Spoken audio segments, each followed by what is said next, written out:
Bom dia a todos, bom dia a todas, bom dia para você que assiste a gente pela TV UFMA no Maranhão e pela Pop TV em Sobradinho e Porto Alegre. Sejam muito bem-vindos e bem-vindas a mais um ICL Mercado Investimentos. Hoje, quinta-feira, vamos sanar todas as dúvidas em relação ao caso de insider trading que a gente teve aí em relação ao vazamento do trecho da entrevista do presidente Lula.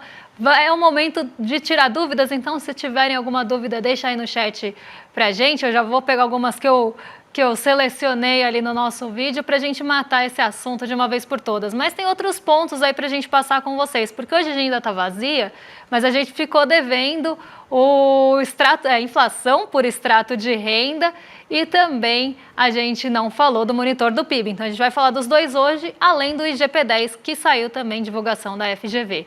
Mas antes de tudo isso, André, bom dia, como você está? Bom dia, Débora, bom dia a todos os nossos telespectadores. Hoje a gente vai dedicar uma parte do programa para explicar melhor tudo o que aconteceu em relação a esse insight trading, né? E explicar para vocês porque isso é crime, né? Muita gente está falando que a gente teve falas viesadas, que na verdade aí a gente só está reclamando aí porque prejudicou um pouco o dólar ontem, mas na verdade a gente vai explicar isso, porque que isso é uma atitude legal. Mas a gente tem também o IGP-10 para falar, a gente tem aí a inflação por extrato de renda, tem o monitor do PIB, a gente tem mais coisa aí no radar aí para também falar aí com vocês. Mas antes de tudo a gente já pode passar para a nossa agenda, né? Porque tem algumas coisas que o nosso telespectador tem que ficar atento. Então, Débora, fala aí pra gente o que vai acontecer durante esse dia aí na economia mundial. Bom, como eu falei, aqui no Brasil a agenda está bem vazia. Então, o que a gente tem são divulgações fora do Brasil. De manhãzinha, bem cedinho antes da abertura, saiu o balanço da TSMC, que é uma empresa aí de semicondutores de Taiwan bastante importante. Então, antes da abertura, esse balanço já foi divulgado. O Banco Central Europeu divulgou também a sua decisão de política monetária às 9h15.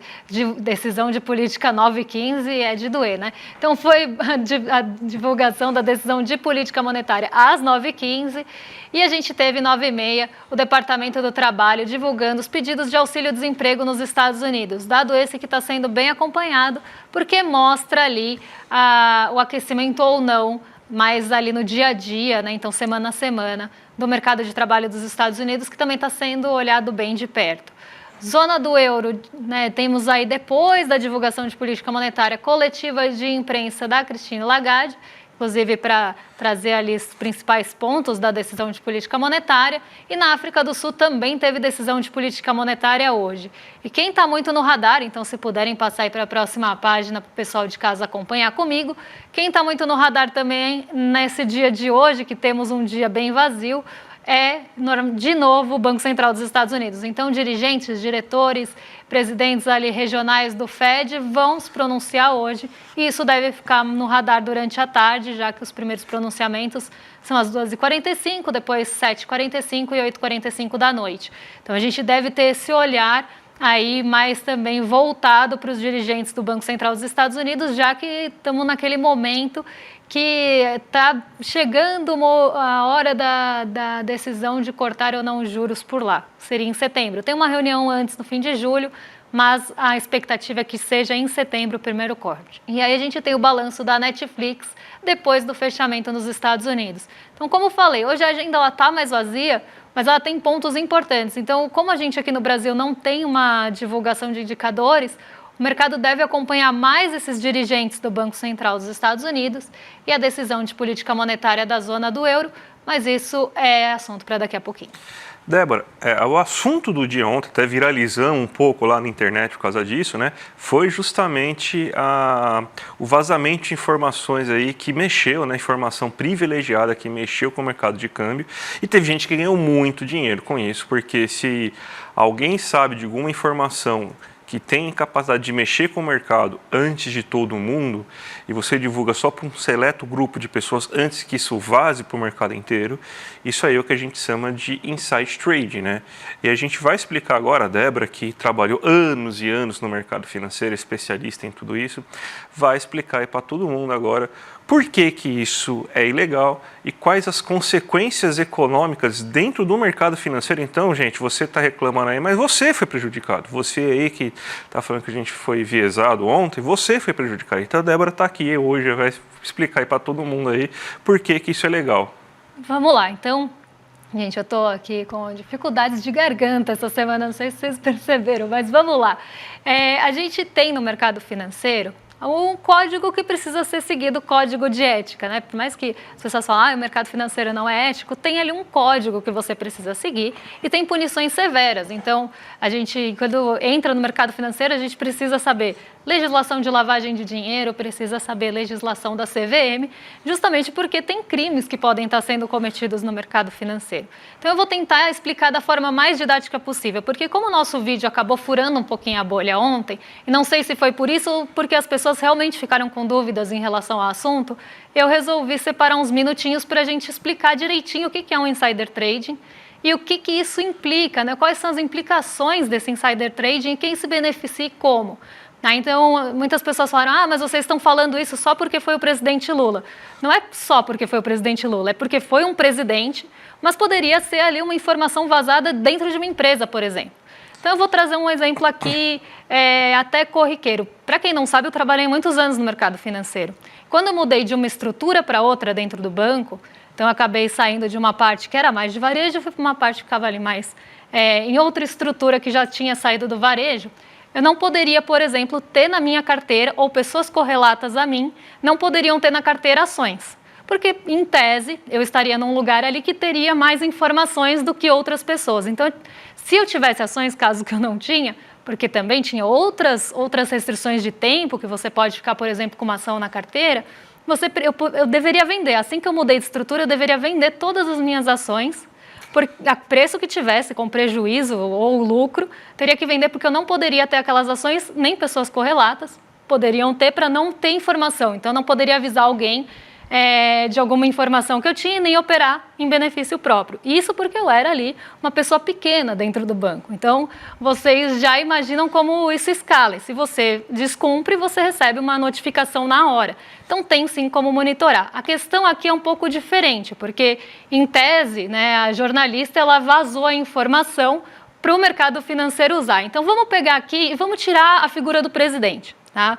Vamos pensar que é um administrador de uma empresa. Então, ele tem ali, ele é de uma diretoria de uma empresa e ele sabe que aquela empresa vai fazer uma fusão. Tá? Aqui um exemplo bastante clássico. Então, ele fica sabendo que a empresa que ele trabalha, que ele é diretor, vai fazer uma fusão. E aí, ele é muito amigo do André. E ele fala, André, estou sabendo que a minha empresa vai ter fusão. E isso pode valorizar os papéis dela. André, que trabalha no mercado financeiro, pega essa informação e não só usa para benefício próprio, mas também favorece seus clientes de mercado financeiro. André, vamos supor aqui no meu exemplo, tem uma corretora. E aí ele usa essa informação para que seus clientes da sua corretora se favoreçam. Então ele fala, a Débora é diretora lá daquela empresa e ela falou que vai ter uma fusão. Então eu recomendo que você compre as ações dessa empresa porque elas vão se valorizar e vocês vão sair na frente, porque ninguém está sabendo disso, não foi divulgado fato relevante, que é o nome que a gente dá no mercado para esse tipo de coisa. Eu soube antes, porque ela é minha amiga, então ela me contou. E aí os clientes do André se favorecem disso. O que aconteceu? Eu cometi um crime, porque eu fiz aí um crime, né, que pode ser punido administrativamente ou até mesmo com reclusão, dependendo do caso. É muito difícil, na verdade, o crime de insider trading ser ali pego, até porque o mais difícil da história é saber quem vazou a fofoca e por onde essa fofoca percorreu. Tá? Eu estou usando um termo bem popular, mas o mais difícil é saber de onde saiu a informação, a origem da informação e por onde ela passou. No caso da jornalista, essas informações elas já estão ali dadas, porque você sabe quem vazou a informação e para quem que ela vazou a informação, que foi para os clientes que compram a consultoria dela, e eu já vou chegar nesse ponto. Então, essa parte que é o mais difícil de rastrear no insider trading, nesse caso já está mais fácil. O que teria que fazer agora? A gente tem braços ali na B3 de autorregulação que monitoram negociações atípicas. Então, teria como investigar isso sim, mas eu já explico. Então, no nosso caso aqui hipotético, eu cometi esse crime que é passível de punição e o André também, porque ele vazou a informação. E todo mundo que operou com base nessa informação vazada também pode ser punido. Porque as pessoas, quando operam com base nesse tipo de informação, se a gente está falando de gestor de investimento, se a gente está falando de corretora, a gente está falando de volumes grandes de negociação. A gente não está falando que a pessoa operou para ganhar R$1. Então, ela operou para ganhar muito dinheiro com a informação privilegiada. Até porque ela paga, em tese. Né? Nesse caso, ela pagava uma consultoria e recebeu aí a informação antes. E aí isso favorece, claro, a consultoria que trouxe um furo aí de informação. Só que não é que nem um furo de reportagem, é muito diferente, porque aí você usa para benefício financeiro. Né? Então aqui a gente tem que entender como funciona, porque não é porque era o presidente Lula, era porque também era o presidente Lula. Mas se fosse outro presidente, se fosse um presidente de outro país e tivesse possibilidade de mexer com o nosso mercado, isso tem que ser monitorado. E aí, no caso específico do que a gente viu acontecer com a jornalista da Record, que, se não me engano, até já foi desligada, a gente vê que ela teve uma entrevista com o presidente Lula, que teve, num dado momento, uma declaração que, principalmente fora do contexto, tinha muito potencial de mexer com o mercado, porque a fala que ela vazou, ele tanto falava do Banco Central e da taxa de juros, como ele também falava dos cortes de gastos, algo que o mercado está olhando com uma lupa em cima, e toda vez que esses assuntos vieram à tona, o mercado financeiro reagiu, principalmente com alta de dólar e juros. E, gente, quem negocia dólar e juros no Brasil não negocia também para ganhar R$1. Negociação de dólar e juros no Brasil dá muito dinheiro. Então vamos pensar que a jornalista, ela tem 2 empregos, o da Record e o de uma consultoria que fornece informação para o mercado financeiro. Então uma agência de notícias que fornece informação para o mercado financeiro. Ela pega uma informação de um emprego dela, que era o da Record, de uma entrevista que ela fez, pega um trecho que tem potencial de mexer com o mercado, porque já aconteceu antes, usa na consultoria dela, que fornece informações para o mercado financeiro e fala, olha, eu tenho aqui uma notícia quentíssima que não saiu ainda, tem potencial de mexer com o mercado e eu vou fornecer para vocês, que são os meus clientes, nesse outro trabalho. Então, ela está fazendo parecido com o caso do diretor. Só que ela está usando, inclusive, numa agência que fornece informações para o mercado financeiro. E aí, dentro desses clientes, tinha gestores de fundo, tinham corretoras, tinham assessores de investimento. O que essas pessoas fizeram? Com essa informação, elas negociaram moedas, juros, enfim, a gente precisa ver que mercados que foram negociados. Eles usam essas informações para benefício próprio. Então, elas já se posicionam para uma possível turbulência que o mercado ainda não está esperando, porque eles não tiveram acesso. Então, um acesso antecipado a uma informação que tem muito potencial de mexer com o mercado, e aí você já se posiciona. Bom, eu já espero que com essa informação o dólar vai subir, então eu já vou me posicionar, eu vou comprar antes, porque se subir eu vou ganhar um monte de dinheiro. Ou eu vou apostar nos juros agora, porque se os juros futuros subirem, depois eu também vou ganhar um monte de dinheiro. Então, você já se posiciona para uma coisa que ainda as outras pessoas não tiveram acesso. E aí que a gente vê, né, essa informação privilegiada, porque ela está dando ali uma possibilidade de pessoas usarem essa informação a benefício próprio, enquanto as outras não tiveram acesso. Elas só vão ter depois. E aí, a hora que mexer com o mercado, elas já estão protegidas ou posicionadas para ganhar. E aí a gente precisa não só falar da jornalista, mas a gente precisa ver quem que operou com base nessas informações, porque isso tem como ver. Dá para ver quem são os clientes e dá para ver os volumes de negociação ali, se foram muito atípicos. Então, aqui a gente precisa ficar de olho nisso, e eu quis trazer um exemplo bem hipotético aí para a gente pensar que não é o caso do presidente Lula. Claro que tem um peso, que é o presidente Lula, mas não é só isso. Né? Tem um peso porque ele tem potencial. O presidente do Brasil, ele tem potencial de mexer com o mercado. Mas qualquer vazamento de informação privilegiada, pode ser uma fusão e aquisição, pode ser uma venda de uma parte da empresa, tudo isso, se vazado antes do fato relevante, ele vai ser insider trading, principalmente se alguém operar com base nisso e ganhar dinheiro.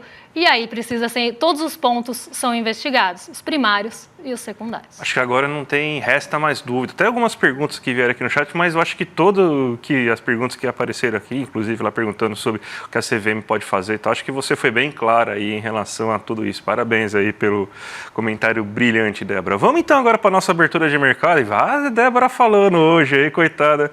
Ela nem beber uma água está conseguindo, né? Mas vamos lá para a abertura de mercado aí, porque a gente tem coisas importantes acontecendo aí, que você teve o setor de tecnologia que aqueceu bastante as bolsas na Ásia, né, Débora? Teve uma movimentação bem forte por lá, isso porque em Nova York, no dia anterior, a gente teve uma movimentação também muito robusta no setor de tecnologia. Só para vocês terem uma ideia, a Nasdaq caiu, o maior valor de queda da Nasdaq desde dezembro de 2022 foi ontem. Claro que a Nasdaq estava ali até numa ascensão, bateu vários recordes, mas ontem ela teve um revés bem grande. E eu vou explicar para vocês o que aconteceu e por que isso derrubou a Ásia hoje de manhã. Os Estados Unidos, na verdade, foi até uma notícia divulgada pela Bloomberg, uma notícia de que os Estados Unidos poderiam estar ali pensando em trazer novas restrições comerciais para empresas de chips, empresas de tecnologia, que fornecem tecnologia avançada para a China. Então, a gente tem alguns casos de empresas japonesas, enfim, que fornecem ali a tecnologia avançada, principalmente de chips e semicondutores, para a China. E os Estados Unidos pensou, ali está até estudando, possibilidade de trazer restrições comerciais para quem fornece tecnologia avançada para a China. Não sei se ficou claro, né? Então, os Estados Unidos quer ter alguma sanção em relação ao comércio dos Estados Unidos com essas empresas, porque elas estão fornecendo tecnologia avançada de semicondutores, algo que está muito em voga aí por conta de inteligência artificial e capacidade de processamento de dados. Eles querem impor essa restrição. E aí as empresas de semicondutores e chips ontem caíram muito em Nova York por conta dessas restrições que podem ser colocadas nesses setores.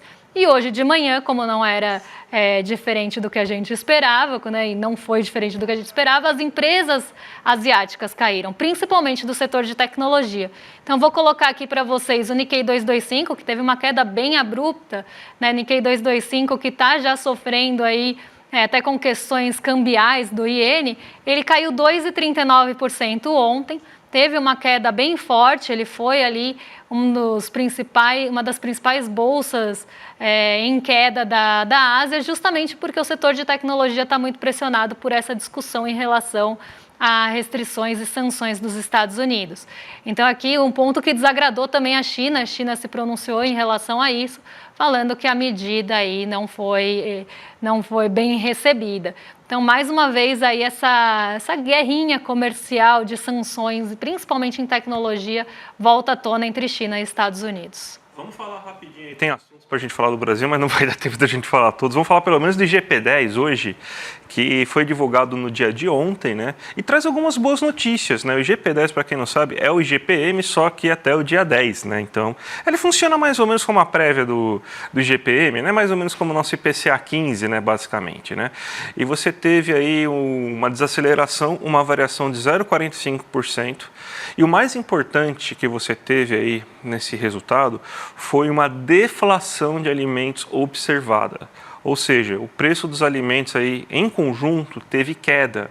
Isso é uma ótima notícia, porque vamos até colocar o gráfico que a gente montou aqui para vocês observarem aqui, porque o IGP-10, que nem todos os dados do IGP, né, que é o Índice Geral de Preços da FGV, é importante a gente observar ele assim decomposto, porque o mais importante é sempre o IPC, né? O IPC é o índice de preços ao consumidor e ele subiu só 0,24%. Ele está bem em linha, bem próximo do que o IPCA subiu nesse último mês aí. E você observando o IPC com mais subdivisões ainda, a gente vê aí que você teve diversos alimentos que tiveram uma queda bem considerável. Pelo visto, a gente está na inflação da batata, né? Então, amanhã irei vestir um colar de batatas aqui para apresentar o programa, porque é o único preço que continua se elevando, né? Mas a gente teve quedas, por exemplo, no tomate, na cenoura, na cebola aí. Isso aí foi bem importante aí que aconteceu. Então a gente começa a ver uma queda. E no geral teve uma queda de 0,12%. Então é a primeira deflação em muito tempo que a gente tem do preço dos alimentos. Justamente quando a situação climática deu uma amenizada. Está um pouco mais frio, a gente consegue aí uma produção melhor de alimentos, né? Então você não está tendo aquele calorão lá que estava prejudicando aí a produção de alimentos. Então o IPC foi a melhor notícia. O IPA, que é o preço de produção ao produtor, ele está um pouquinho mais elevado. Ele passou muito tempo com altas deflações, agora ele começa a ter uma elevação um pouco maior. Ele está sendo puxado por minério de ferro, por exemplo. Leite, que é um dos itens ainda que você tem a batata e o leite, e o arroz ainda sendo bem problemáticos, né? Eu não sei, sinceramente eu não sei porque a batata está tão problemática ainda, sendo que os demais aí preços estão caindo, mas depois eu tento arranjar uma explicação. Mas eu sei que o leite e o arroz, por exemplo, é por causa da situação no Rio Grande do Sul, eles são grandes produtores e além do fato do leite agora está na época da entre-safra do leite, então a produção costuma ser menor mesmo, né? Então, mas você tem, então, inclusive o leite está bem caro para os produtores, então queijo deve aumentar aí nos próximos momentos aí. E o INPC está em 0,54. Então a gente trouxe aqui o IGP-10 justamente por quê? Porque foi uma boa notícia que a gente recebe agora, justamente aí para falar sobre inflação, e a inflação que mais está preocupando o brasileiro é justamente dos alimentos. E parece que ela começou a dar uma arrefecida agora com a melhora climática, né? Então o problema sempre foi a questão climática, então essa melhora climática ajuda um pouco, Débora. Boas notícias, pelo menos vindas aí do IGP-10, que também é um termômetro de inflação, então já traz algumas perspectivas para esse comecinho de mês, pelo menos aí até o dia 10. Vamos para a abertura de mercado, né? Hoje aí o Insight Trade aí tomou bastante conta do programa. Amanhã a gente vai fazer um belo resumão de tudo que a gente está devendo para vocês, gente. Perdão aí, mas vamos então para a nossa abertura de mercado para você explicar como que está o nosso querido dólar, como que está o nosso querido Bovespa.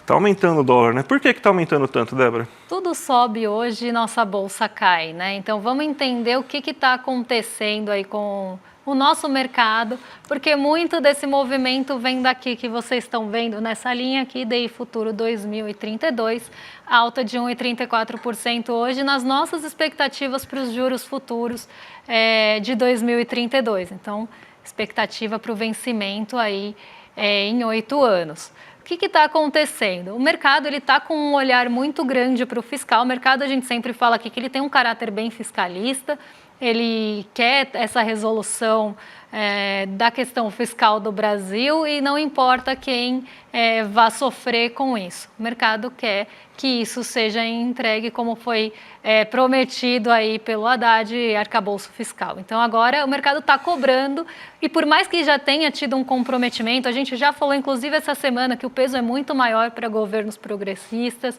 por mais que já tenha tido comprometimento, já tenha se falado em corte de gastos, o que o mercado está olhando de perto? Da onde vão ser cortados esses gastos? Então eles querem esse detalhamento, até porque a gente tem agora essa semana a divulgação desse orçamento, já com o orçamento do ano que vem, no caso, né, já com esses detalhamentos, e também o mercado está cobrando um posicionamento em relação à desoneração dos 17 setores da economia, da onde vai sair a compensação disso. Então o mercado está pressionando bastante em relação à fiscal. Então agora você imagina se tem uma possibilidade de você saber que o DI vai subir mais de 1,34 no dia antes, se você não, com essa informação, você não vai tentar ganhar dinheiro, se o mercado não ia tentar ganhar dinheiro. Então era aqui que eu estava querendo chegar, né? Então você tem aqui uma possibilidade, né, de ganho, você usa seu... Inclusive alguém perguntou, a CVM pode punir? Pode. O mais difícil já foi feito, que é rastrear por onde passou. Então pode sim, isso pode ser administrativo em multa ou pode ser em reclusão também, tá? Para quem perguntou. Então aqui a gente tem o DI futuro pressionando muito, então alta de juros, alta nas expectativas de juros que voltam ali para os 12%, patamar bem alto para a expectativa de juros, eles vão diminuir o apetite pelo risco da bolsa. Então, pensando que você pode ganhar 12% na renda fixa, você não vai colocar o seu dinheiro em risco na bolsa. A lógica é mais ou menos essa. Tá? Então, a gente tem essa pressão vinda do DI futuro e tem uma certa pressão aqui vinda das treasuries também. As treasuries voltaram a pressionar, Treasuries, só para todo mundo ficar aqui na mesma página, são os títulos de dívida dos Estados Unidos. Então, assim como a gente tem os nossos títulos do Tesouro, aqui no caso são os títulos do Tesouro dos Estados Unidos pré-fixados. E a gente está vendo alta nas Treasuries hoje desde manhã. Isso porque tem ali uma dúvida em relação à corrida presidencial mesmo. Se o Donald Trump ganhar, e as coisas estão apontando, né, para a maior probabilidade dele ganhar, pelo menos na leitura do mercado financeiro, ele já teve alguns embates com o Fed, com o Banco Central dos Estados Unidos, e ele também tem ali algumas políticas que o mercado está vendo como possíveis causadoras de inflação. Então, nessa expectativa aí de que o Trump possa ganhar, os títulos mais longos, 10 anos para cima, eles estão reagindo de forma positiva, que no caso seria subindo, tá? Então, é de forma negativa, mas seria aqui no caso de alta no rendimento das Treasuries. E isso pressiona dólar, né? E se nossa bolsa cai também, sem o apoio das commodities, então hoje a gente não tem apoio nem do petróleo Brent, nem de minério de ferro. Então, a gente está sem o apoio das duas principais commodities da nossa bolsa, porque mais de 30% da nossa bolsa é Vale Petrobras. Então, a gente não tem apoio das commodities, também sai recurso aqui do Brasil. Então, o dólar é pressionado não só pelo fiscal, por esse olhar fiscalista do mercado, pelas treasuries e pela saída de recursos com queda das commodities. Então, a gente tem 3 pontos pressionando bastante o nosso Ibovespa hoje, que ontem subiu na contramão de Nova York. Hoje vocês veem que está invertido isso, né? Então, ontem o nosso Ibovespa subiu e Nova York caiu muito. Como eu falei, a maior queda da Nasdaq desde dezembro de 2022.